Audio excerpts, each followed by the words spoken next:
Thank you, darling. Yeah, some say revenge is a dish best served cold. So whatever happened to that Bob guy you were after? Personally, I'd like to hear some of your other adventures. Like, I don't know, did you ever go toe-to-toe with a red man?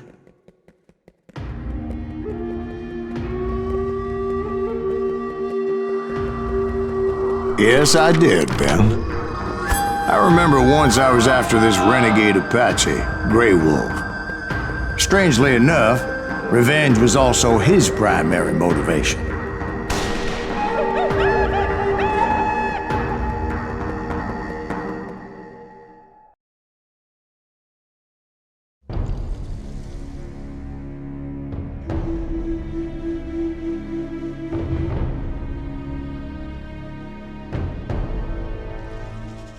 A bounty was put on Grey Wolf's head, and that's how I came to hunt him in the mountains. Mountains so high they tickled the nether regions of heaven.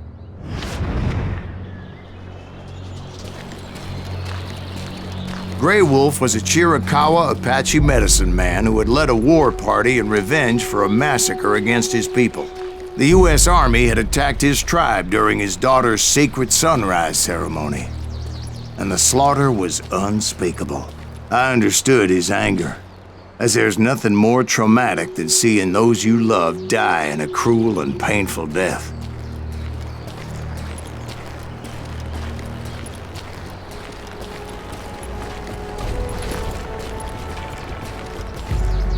Right from the beginning, I couldn't shake the feeling that Grey Wolf was watching my every move. He led a band of young Apache warriors who wanted retribution, and were more than willing to die for him.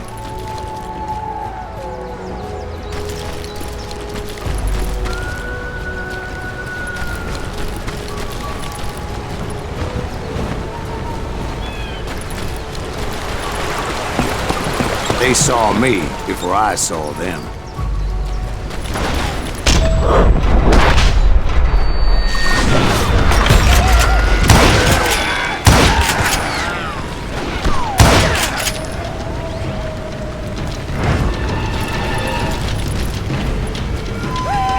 Crossed my mind that maybe this wasn't such a good idea.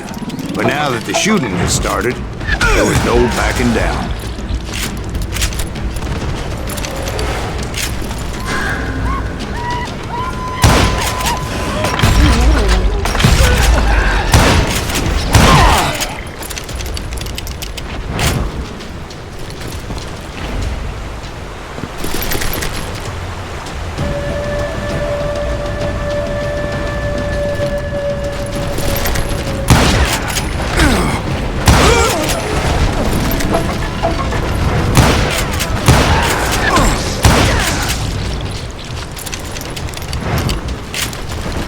It was rugged country, the winter home of the Chiricahuas, and that's why they had retreated there.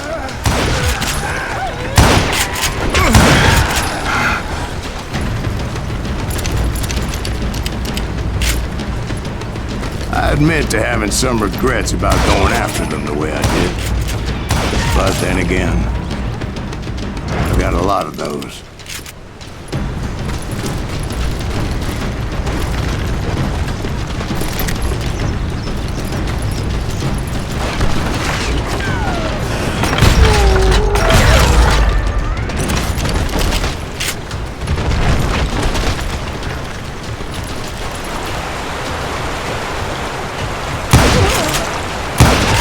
Did you find Grey Wolf? Not at that moment, but I did find the entrance to their hideout.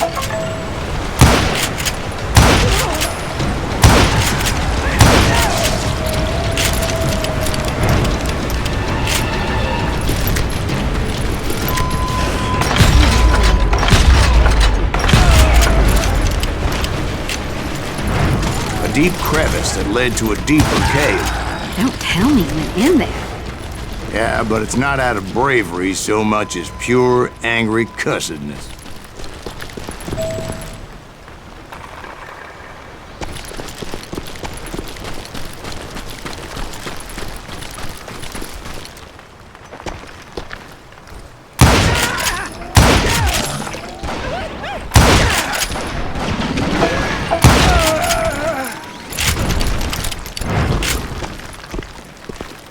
See, back then, I had a stubborn streak a mile wide, and I wasn't about to back down.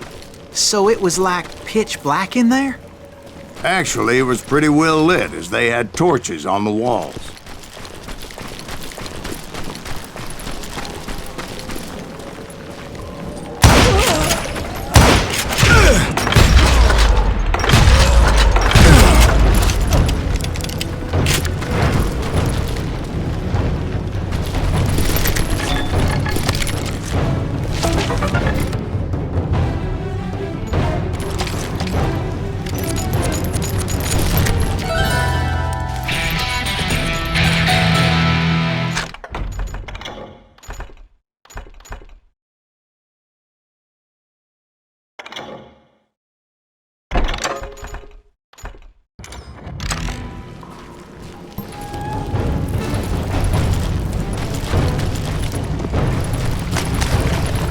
How big was his cave? Big as hell, Ben. Chiricahua had hid out there during the Indian Wars.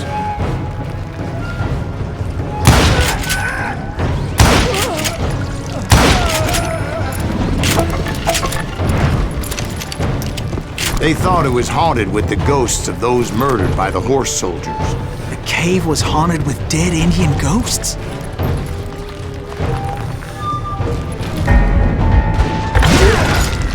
To be honest, I was more concerned with the live ones than the dead ones.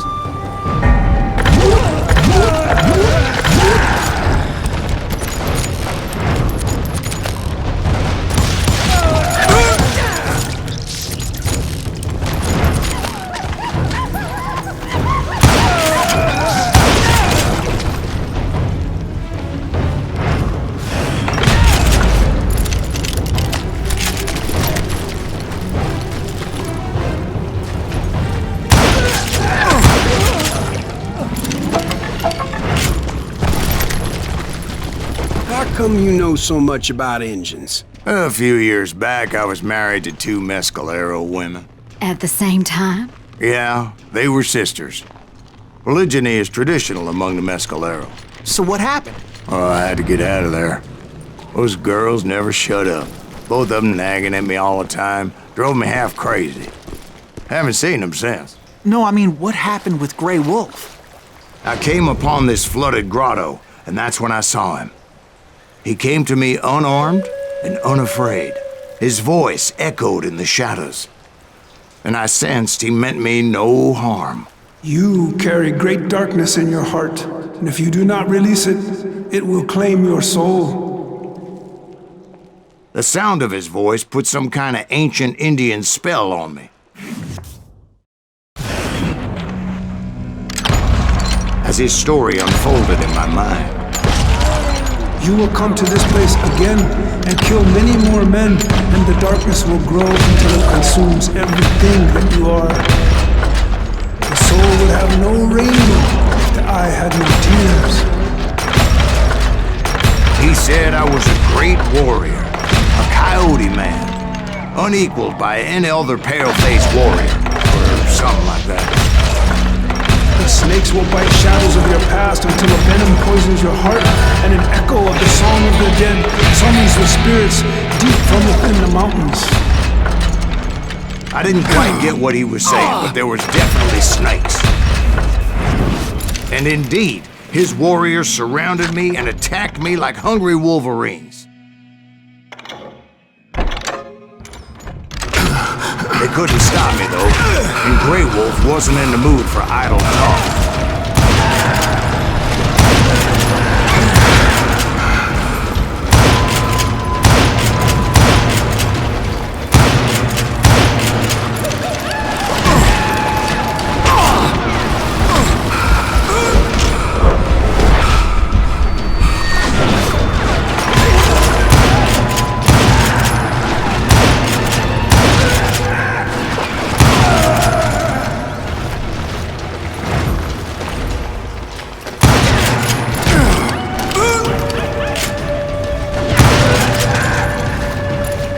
I swear I couldn't see any way out of this trap. But suddenly, one just appeared. Kind of like a miracle.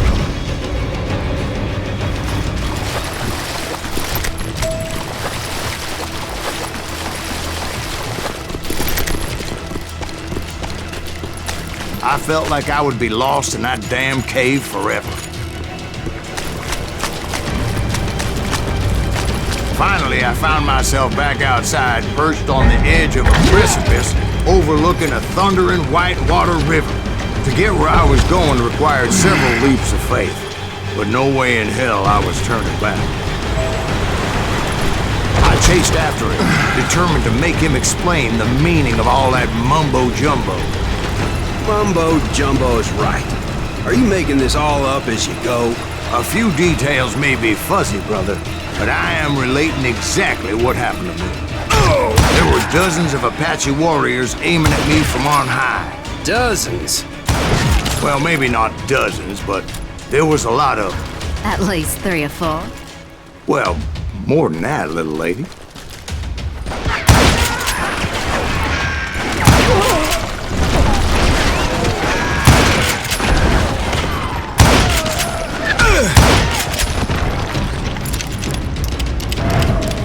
I had a steep climb up creek ahead of me and scrambled up those rocks like a mountain goat. I was determined to locate Grey Wolf and find out exactly what the hell he was trying to tell me. And wouldn't you know it, that crafty son of a bitch led me right into a trap. What kind of trap? Well, son, there had to be at least 100 Apaches surrounding me. 100? God be my witness. Oh, come on. Who are you kidding? Hey, I believe you. Come on, tell us how it ended. All right, but I'm not gonna drag this out. Where were we? You were surrounded by 100 Apache warriors. Well, I didn't take the time to count them exactly, but there were a lot of them.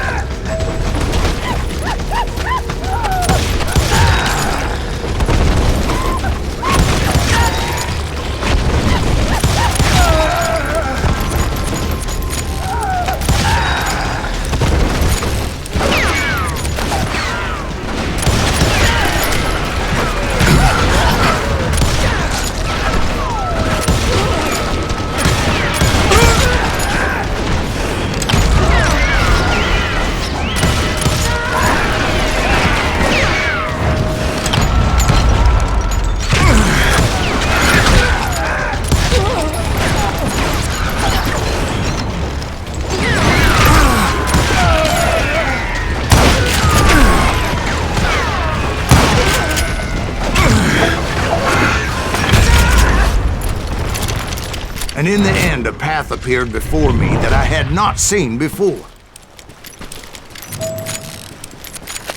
I followed it as I desperately needed to find out what Grey Wolf was trying to tell me.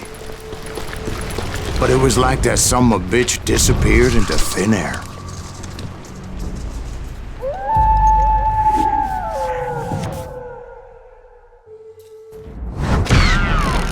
Never did find him. And never did collect my goddamn bounty.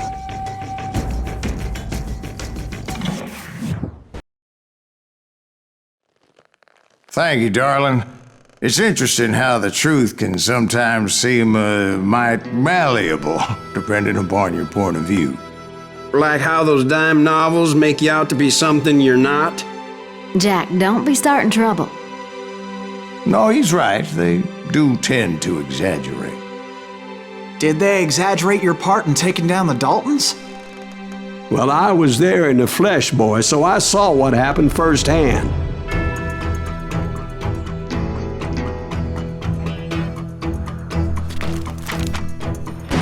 Those Daltons were lawmen once, before they all went bad, robbing banks and trains clear across the territory.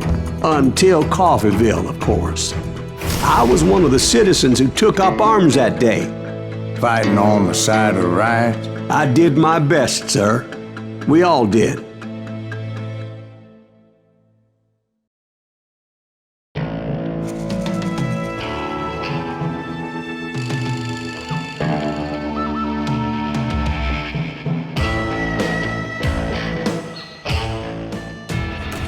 It was early morning.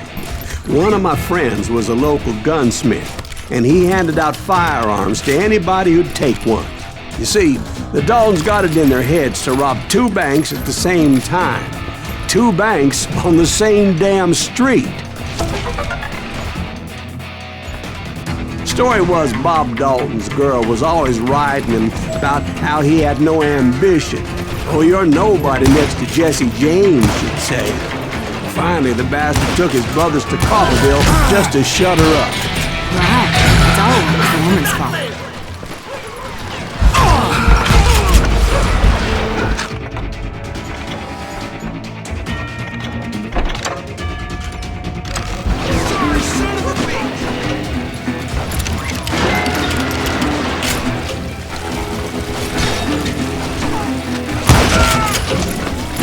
Well, the locals recognized the Daltons right off.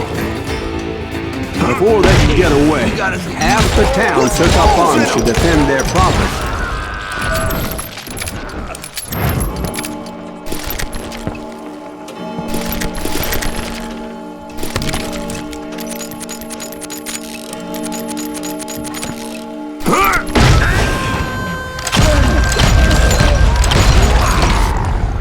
The brothers paid dearly for their stupidity, but everybody knows they had it coming. There's more to it than that. I read all about that day, so I know for a fact that it went down very differently. First of all, it was high noon. A posse of U.S. deputy marshals were on the rooftop across the street. Get ready, boys. They're gonna make a move. The lawmen had been tracking the Daltons for months, and now they finally had them dead to rights. Among them was a bounty hunter feared by many a lawbreaker. The marshals tried to get the Daltons to surrender. They'll give up eventually. We just gotta wait till some bitches out. This bounty hunter knew that the brothers were far too proud to ever lay down their guns. He went in there alone to confront those criminals. One of the marshals shouted, "Where are you going? Are you crazy?" Hey, where do you think you're going, dumbass? That rifle's mine. But he paid him no mind. He saw a way to get around to the back of the bank. Then he figured out how to hit the Daltons from a direction they weren't expecting.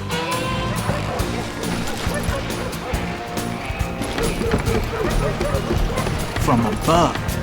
Fortunately, a water tower was right there.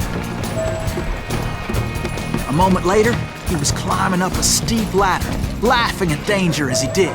It was brave men like him who risked their lives to tame this wild country.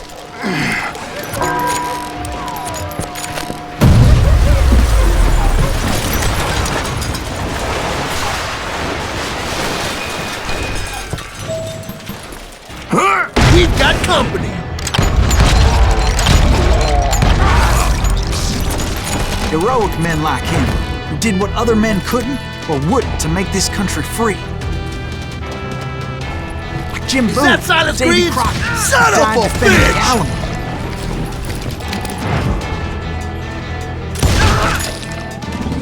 You can run! Can't hide forever! You're a goner.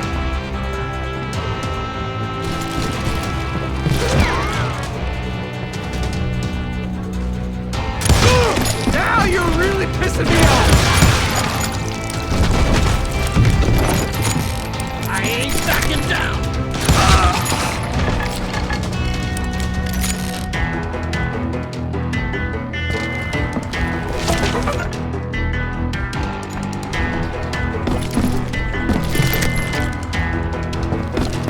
Over there!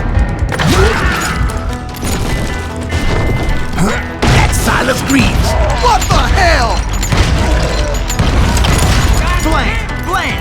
He came away victorious, taking down those thieving Daltons.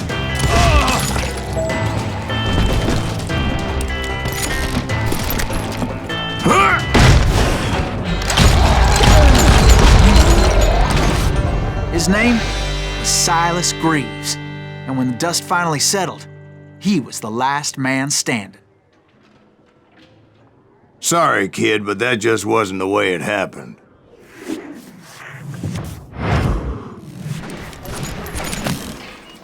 It was early evening, not high noon. The Daltons blew up a safe, and were all set to hightail it out of there. Those pathetic deputies surrounding the bank were dropping like flies.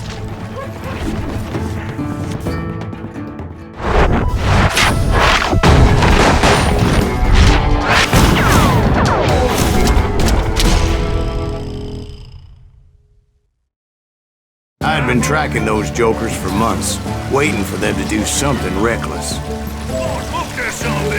And finally, they did. Those stupid bastards decided to rob 2 banks at the same time in the same town where everybody knew them. But they still had friends in Coffeyville.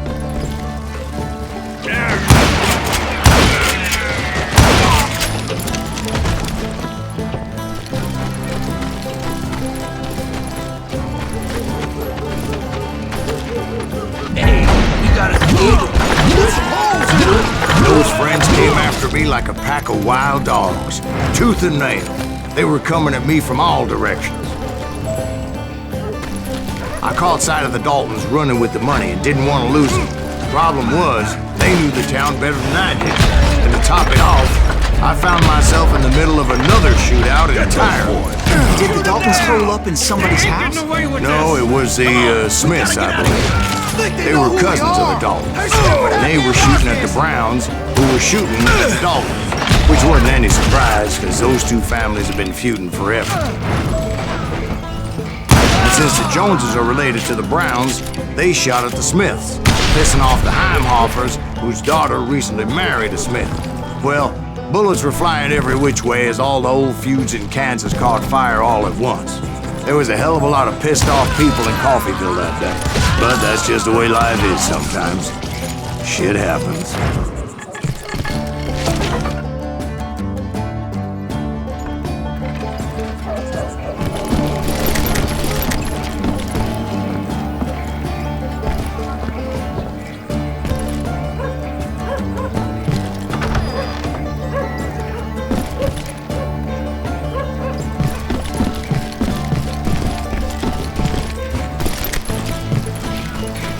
The Dalton boys knew I would never give up. Those Daltons weren't the sharpest knives in the drawer, but they always stood together. They set a trap to slow me down and allow at least 2 of them to escape. The 3rd brother stayed behind to plant me, just in case that trap of theirs didn't work.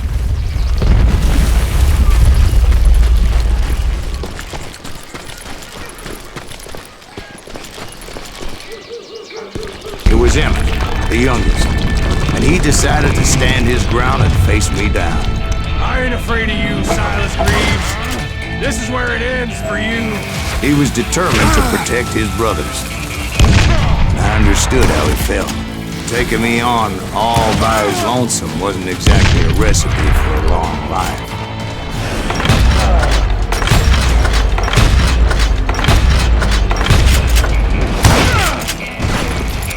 Gonna beat you like a red-headed stepchild.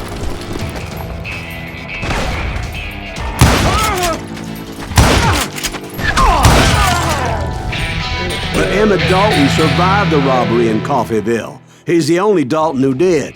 They say he was shot 23 times. Well, Dwight, who do you think put all those damn holes in him?